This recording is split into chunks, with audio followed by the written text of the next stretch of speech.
चौकीदार एक संघर्ष की कहानी। एक रिहायशी कॉलोनी में एक चौकीदार अपने परिवार के साथ रहता था। वह सारी रात कॉलोनी की सुरक्षा के लिए जागता था। वह बहुत ईमानदार व्यक्ति था। उसे कॉलोनी में काम करते हुए 8 वर्ष गुजर चुके थे। कॉलोनी में एक से एक बड़े व्यापारी रहते थे और जो चौकीदार को खुश होकर कुछ पैसे दे दिया करते थे, जिससे उसका गुजारा अच्छा चल जाता था। एक दिन कॉलोनी में रहने वाले एक व्यापारी को पैसों के लिए जान से मारने की धमकी मिलती है। वह अपने मौत की डर की वजह से अपने घर से निकलना बंद कर देता है और बिना किसी से बताए अपने घर में ही छिपा रहता है। पर एक रात कुछ हत्यारे कॉलोनी में घुसते हैं और उसी व्यापारी के घर पहुंच जाते हैं, जिसको जान से मारने की धमकी दी गई थी। लेकिन उसी वक्त चौकीदार की नज़र उनमें से एक व्यक्ति पर पड़ जाती है। चौकीदार जोर जोर से चिल्लाते हुए उसके पीछे भागता है। चौकीदार का शोर सुनकर कॉलोनी के कुछ लोग अपने घरों से बाहर आते हैं और जैसे ही उनको चोरों का पता चलता है, सभी हत्यारों को चारों तरफ से घेर लेते हैं। हत्यारे अपने आप को फंसता देख दुम दबाकर भागने लगते हैं। तभी चौकीदार उन्हीं में से एक व्यक्ति को पकड़ लेता है, लेकिन वह चौकीदार को चाकू मार के भाग जाता है। चाकू के जख्म से चौकीदार जमीन पर गिरकर बेहोश हो जाता है।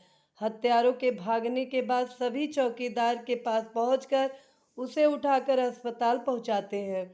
चौकीदार ने जिस व्यापारी की जान बचाई थी, वह व्यापारी चौकीदार की बहादुरी से बहुत प्रसन्न होता है और उसे इनाम देता है।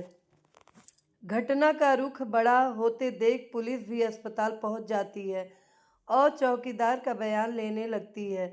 साथ ही व्यापारी से धमकी वाली बात पता चलने पर पुलिस हत्यारों को पकड़ने के लिए सारे इलाके में जांच अभियान चला देती है। हत्यारे अपनी साजिश में नाकाम हो चुके थे। अब वह चौकीदार को अपने रास्ते से हटाना चाहते थे, क्योंकि वह समझ चुके थे कि चौकीदार के रहते हुए वह उस व्यापारी की हत्या नहीं कर सकते। वह पूरी योजना बनाकर एक रात का चौकीदार के घर में घुसकर उसका बेटा अगवा कर लेते हैं, जो कि सिर्फ 5 वर्ष का ही था।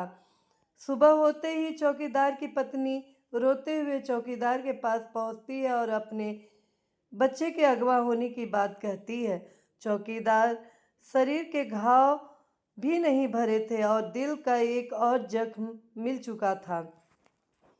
चौकीदार दुखी हो जाता है और रोने लगता है। तभी चौकीदार के मोबाइल पर हत्यारों का फ़ोन आता है और वह उसे धमकी देते हुए कहते हैं कि यदि अपने बच्चे की जान बचाना चाहते हो तो आज रात हमारे आने पर कोई प्रतिक्रिया मत देना, चुपचाप अपनी जगह पर सोते रहना, वरना बहुत बुरा होगा।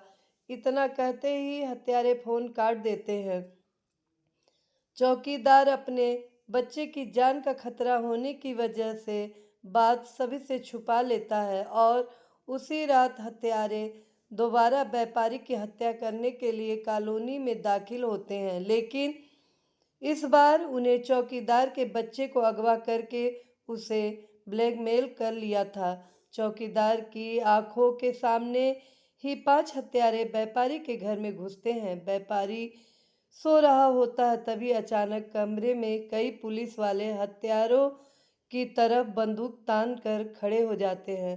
हत्यारे पुलिस वालों को देखते ही सन्न हो जाते हैं और आनन फानन में यहाँ वहाँ भागने की कोशिश करने लगते हैं, लेकिन पुलिस की मजबूत पकड़ से एक भी हत्यारा बच नहीं पाता। सभी को गिरफ्तार कर लिया जाता है।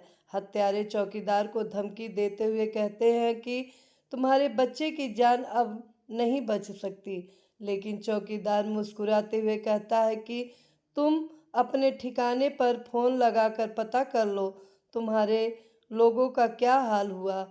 और जब हत्यारा अपने एक साथी को फ़ोन लगाता है तो पता चलता है कि पुलिस ने उनके ठिकानों पर छापा मारा और बच्चे को उनकी गिरफ्त से छुड़ा लिया और साथ ही उनके बाकी साथियों को भी गिरफ्तार किया जा चुका है। दरअसल चौकीदार ने पुलिस वाले को अपने बच्चे के अगवा होने की खबर पहले ही कर दी थी और उसी ने हिम्मत करते हुए सारी योजना के तहत हत्यारों को गिरफ्तार करवाया था।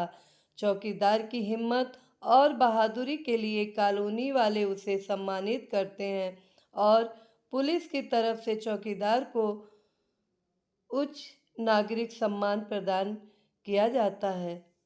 मित्रों, आप सबको कहानी कैसी लगी? अगर पसंद आया हो तो लाइक कीजिएगा, कमेंट कीजिएगा, ज़्यादा से ज़्यादा शेयर कीजिएगा और हमारे चैनल को सब्सक्राइब कीजिएगा। साथ में बेल आइकन बटन को प्रेस कीजिएगा ताकि हमारे नए कहानियों का नोटिफिकेशन आप तक सबसे पहले पहुँचे। धन्यवाद।